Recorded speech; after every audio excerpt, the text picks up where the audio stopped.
No vídeo de hoje vamos meditar em uma das parábolas mais belas que Jesus contou, a parábola do filho pródigo. E vamos mergulhar fundo nesta parábola. Você está preparado? Então vamos lá. A parábola do filho pródigo é encontrada em Lucas 15, versículos 11 ao 32. O personagem do pai perdoador, que permanece constante durante toda a história, é uma imagem de Deus. Ao contar a história, Jesus se identifica com Deus em sua atitude de amor para com os perdidos, simbolizados pelo filho mais novo, os cobradores de impostos e pecadores. O irmão mais velho representa os hipócritas, os fariseus e os mestres da lei. O tema principal dessa parábola não é tanto a conversão do pecador como nas duas parábolas anteriores de Lucas 15, mas sim a restauração de um crente na comunhão com o Pai. Nas duas primeiras parábolas, o proprietário saiu para procurar o que estava perdido, enquanto nessa história o pai espera e observa ansiosamente o retorno do filho. Vemos uma progressão nas três parábolas do relacionamento de 1 em 100, para 1 em 10, para 1 em 1, demonstrando o amor de Deus por cada indivíduo e sua atenção pessoal para com toda a humanidade. Vemos nessa história a graciosidade do pai ofuscando a pecaminosidade do filho, pois é a lembrança da bondade do pai que leva o filho pródigo ao arrependimento. Jesus prepara o cenário para a parábola do filho pródigo em Lucas 15, versículos 11. Certo homem tinha 2 filhos. Em Lucas 15 e 12, o filho mais novo pede ao pai sua parte da herança, que seria a metade do que seu irmão mais velho receberia. Em outras palavras, o filho mais novo pediu 1/3 da propriedade. Embora estivesse perfeitamente dentro de seus direitos pedir isso, não era uma atitude amorosa, pois implicava que ele desejava a morte do pai. Em vez de repreender o filho, o pai pacientemente lhe concedeu o pedido. Essa é uma imagem de Deus permitindo que um pecador siga seu próprio caminho. Como o filho pródigo, todos nós temos uma ambição tola de sermos independentes, que é a raiz da persistência do pecador em seu pecado. Um estado pecaminoso é um afastamento e uma distância de Deus. Um estado pecaminoso também é um lugar de constante descontentamento. Em Lucas 12 e 15, Jesus diz: "Cuidado! Evitai todo tipo de cobiça, pois a vida do homem não consiste na grande quantidade de coisas que ele possui." O filho mais novo da parábola aprendeu da maneira mais difícil que a cobiça leva a uma vida de insatisfação e decepção. Ele também aprendeu que as coisas mais valiosas da vida são aquelas que não podemos comprar ou substituir. Em Lucas 15 e 13, o filho mais novo viaja para um país distante. É evidente por suas ações anteriores que ele já havia feito essa viagem em seu coração. E a partida física foi uma demonstração de sua desobediência intencional a toda a bondade que seu pai havia oferecido. Na terra estrangeira, o pródigo desperdiça toda a sua herança em realizações egoístas e superficiais, perdendo tudo. Seu desastre financeiro é seguido por um desastre natural na forma de uma fome para a qual ele não se planejou. Nesse momento, ele começa a trabalhar para um gentio e se vê alimentando porcos, um trabalho detestável para o povo judeu. Não é preciso dizer que o filho pródigo devia estar incrivelmente desesperado para aceitar de bom grado uma posição tão repugnante. Ele recebia tão pouco e ficava tão faminto que desejava comer a comida do porco. Além disso, ele não encontrava misericórdia entre as pessoas que havia escolhido como suas. Ninguém lhe dava nada. Versículo 16. Aparentemente, uma vez que sua riqueza se foi, o mesmo aconteceu com seus amigos. Até mesmo os animais impuros estavam em melhor situação do que ele naquele momento. O filho pródigo labutando no chiqueiro é uma imagem do pecador perdido ou de um cristão rebelde que voltou a uma vida de pecado. Os resultados do pecado nunca são bonitos. Medite também em Tiago 1:16 e 17. O filho pródigo começa a refletir sobre sua condição miserável e caiu em si. Ele percebe que até mesmo os servos de seu pai têm uma vida melhor. Suas circunstâncias dolorosas o ajudam a ver seu pai sob uma nova luz. A esperança começa a surgir em seu coração. A percepção do filho pródigo reflete a descoberta do pecador de que sem Deus não há esperança. Quando um pecador cai em si, segue-se o arrependimento juntamente com o desejo de voltar à comunhão com Deus. O filho elabora um plano de ação, o que mostra que seu arrependimento foi genuíno. Ele admitirá seu pecado, abrirá mão de seus direitos como filho e assumirá a posição de servo. Versículo 19. Ele percebe que não tem direito a uma bênção de seu pai e que não tem nada a oferecer a ele, exceto uma vida de serviço. Ao voltar para casa, o filho pródigo está preparado para cair aos pés do pai e implorar por misericórdia. Da mesma forma, um pecador arrependido que se aproxima de Deus tem plena consciência de sua própria pobreza espiritual. Deixando de lado todo orgulho e sentimentos de direito, ele não traz nada de valor consigo. O único pensamento do pecador é lançar-se à misericórdia de Deus e implorar por uma posição de servidão. O pai da parábola do filho pródigo estava esperando o retorno do filho. De fato, estando ele ainda longe, seu pai o viu, encheu-se de compaixão e, correndo, lançou-se ao seu pescoço e o beijou. Lucas 15:20. Ele correu até o filho rebelde, abraçou-o e o beijou. Na época de Jesus, não era costume um homem adulto correr, mas o pai corre para cumprimentar o filho, quebrando as convenções em seu amor e desejo de restauração. O filho que retorna começa seu discurso preparado, mas o pai o interrompe e começa a dar ordens para honrar o filho. A melhor roupa, o melhor anel, o melhor banquete. O pai não questiona o filho, nem o repreende. Em vez disso, ele o perdoa com alegria e o recebe de volta à comunhão. Que retrato do amor, da condescendência e da graça de Deus! O coração de Deus está cheio de compaixão por seus filhos. Ele está pronto para receber o pecador que retorna ao lar com uma alegre celebração. O filho pródigo estava satisfeito em voltar para casa como escravo, mas, para sua surpresa e alegria, foi restaurado ao privilégio pleno de ser filho de seu pai. O pecador cansado, magro e imundo que caminhava para casa foi transformado em convidado de honra na casa de um homem rico.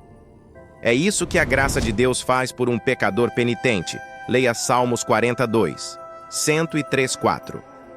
Não apenas somos perdoados em Cristo, mas recebemos o espírito de adoção à filiação. Somos seus filhos, herdeiros de Deus e co-herdeiros com Cristo. A ordem do pai de trazer o melhor manto para o filho que retornou é um sinal de dignidade e honra, prova da aceitação do filho pródigo de volta à família. O anel para a mão do filho é um sinal de autoridade e filiação. As sandálias em seus pés são um sinal de que ele não era um servo, pois os servos não usavam sapatos.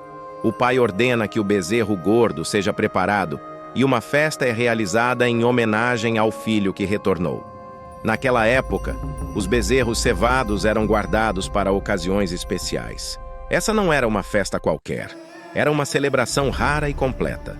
Todas essas coisas representam o que recebemos em Cristo após a salvação: o manto da justiça do Redentor, o privilégio de participar do espírito de adoção e os pés equipados com a prontidão que vem do Evangelho da Paz, preparados para andar nos caminhos da santidade.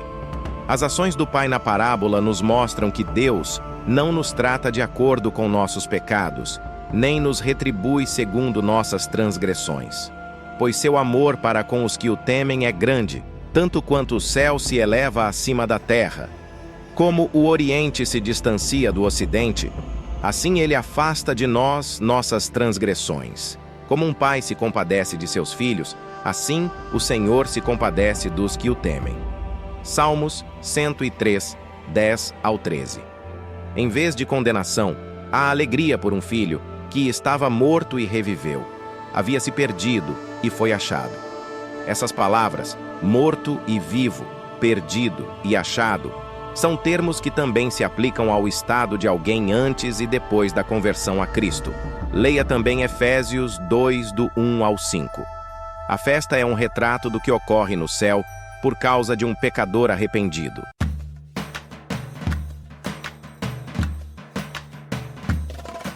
O último e trágico personagem da parábola do filho pródigo é o filho mais velho.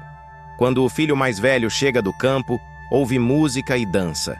Ele descobre por um dos servos que seu irmão mais novo voltou para casa e que o que ele ouve é o som de júbilo pelo retorno seguro do irmão. O irmão mais velho fica furioso e se recusa a entrar em casa. Seu pai vai até o filho mais velho e pede que ele entre. Ele, porém, respondeu ao pai: "Há tantos anos te sirvo e nunca desobedeci a uma ordem tua. Mesmo assim, nunca me deste um cabrito para eu me alegrar com meus amigos. Chegando, porém, este teu filho, que desperdiçou os teus bens com prostitutas, mataste para ele o melhor bezerro." O pai responde gentilmente: "Filho, tu sempre estás comigo, e tudo o que é meu é teu. Mas era justo festejarmos e nos alegrarmos, pois este teu irmão estava morto e reviveu, havia se perdido e foi achado." As palavras e ações do filho mais velho revelam várias coisas sobre ele. Primeiro, seu relacionamento com o pai era baseado em obras e mérito. Ele ressalta ao pai que sempre foi obediente, pois estava trabalhando como escravo. Portanto, ele merece uma festa. Ele a mereceu. Segundo, ele despreza seu irmão mais novo por não merecer o favor do pai. Terceiro, ele não entende a graça e não tem espaço para o perdão. De fato, a demonstração de graça para com o irmão o deixa irritado. Seu irmão não merece uma festa. Quarto, ele deserdou o filho pródigo como irmão, referindo-se a ele como esse seu filho. Versículo 30. Quinto, ele acha que o pai é mesquinho e injusto. Nunca me deste um cabrito. Versículo 29. As palavras do pai são corretivas de várias maneiras. Primeiro, seu filho mais velho deve saber que o relacionamento deles não se baseia em desempenho. Filho, tu sempre estás comigo, e tudo o que é meu é teu. Lucas 15:31. Segundo, o filho mais velho deve aceitar o irmão como parte da família. O pai se refere ao filho pródigo como esse seu irmão. Versículo 32. Terceiro, seu filho mais velho poderia ter desfrutado de uma festa quando quisesse, mas nunca utilizou as bênçãos à sua disposição. Quarto, a graça é necessária e apropriada. Era justo festejarmos e nos alegrarmos. Versículo 32. Os fariseus e os mestres da lei, mencionados em Lucas 15:1, são retratados como o irmão mais velho na parábola. Externamente, eles levavam uma vida irrepreensível, mas por dentro suas atitudes eram abomináveis. Leia Mateus 23, 25 ao 28. Eles viam seu relacionamento com Deus com base em seu desempenho e se consideravam merecedores do favor de Deus, ao contrário dos pecadores que não o mereciam ao seu redor. Eles não entendiam a graça e, de fato, ficavam irritados com ela. Não tinham espaço para o perdão. Não viam nenhum parentesco entre os pecadores e eles próprios. Consideravam Deus bastante mesquinho em suas bênçãos. E consideravam que, se Deus aceitasse cobradores de impostos e pecadores em sua família, então Deus seria injusto. O foco do irmão mais velho estava em si mesmo e em seu próprio serviço. Como resultado, ele não se alegrou com a volta do irmão para casa. Ele estava tão consumido pela justiça e pela equidade, como ele as via, que não conseguiu ver o valor do arrependimento e do retorno do irmão. O irmão mais velho permitiu que a amargura se enraizasse em seu coração, a ponto de ser incapaz de demonstrar compaixão pelo irmão. A amargura também se espalhou por outros relacionamentos, e ele não conseguiu perdoar o pecado percebido de seu pai contra ele. Em vez de desfrutar da comunhão com seu pai, irmão e comunidade, o irmão mais velho ficou fora de casa e alimentou sua raiva. Como é triste escolher a miséria e o isolamento em vez da restauração e da reconciliação. O irmão mais velho e os líderes religiosos da época de Jesus não perceberam que aquele que diz estar na luz, mas odeia seu irmão, até agora está nas trevas. Aquele que ama seu irmão permanece na luz e nele não há tropeço. Mas aquele que odeia seu irmão está nas trevas e por elas anda, sem saber para onde vai, pois as trevas lhe cegaram os olhos. 1 João 2, versículos 9 ao 11. A parábola do filho pródigo é um dos mais belos retratos da graça de Deus nas Escrituras. Todos nós pecamos e estamos destituídos da glória de Deus. Leia Romanos 3, versículo 23. Somos todos pródigos, pois fugimos de Deus. Desperdiçamos egoisticamente nossos recursos e, até certo ponto, nos afundamos no pecado. Mas Deus está pronto para perdoar. Ele salvará o contrito, não pelas obras, mas por sua graça, por meio da fé. Leia e medite em Efésios 2, versículo 9. Romanos 9, versículo 16. Salmo 51, versículo 5. Essa é a mensagem central da parábola do filho pródigo. Espero que você tenha sido inspirado por esse vídeo. Compartilhe esse vídeo com aqueles que precisam ser edificados por essa palavra. Esse texto foi tirado do site God Questions Ministries. Acesse o site, tem muito conteúdo bíblico, muito rico para nossa edificação. Vou deixar na descrição o link para o site. Quer se aprofundar ainda mais nessa parábola? Então está aqui.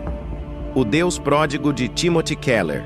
Em O Deus Pródigo, Tim Keller usa sua capacidade intelectual marcante para desvendar a mensagem essencial de Jesus por trás de sua mais conhecida parábola, a do filho pródigo, resgatando o sentido da mensagem inesperada de esperança e salvação contida nessa história.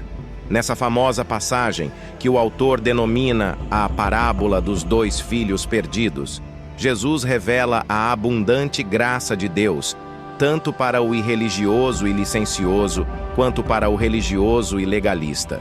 Neste livro, Keller se propõe expor os fundamentos da fé cristã. Seus argumentos certamente desafiarão e encorajarão recém-convertidos, cristãos já familiarizados com essa parábola, e os que estão longe da fé. Vou deixar o link na descrição caso tenha interesse em adquirir essa obra-prima. Até o próximo vídeo, que a graça e paz do Senhor esteja com todos vocês.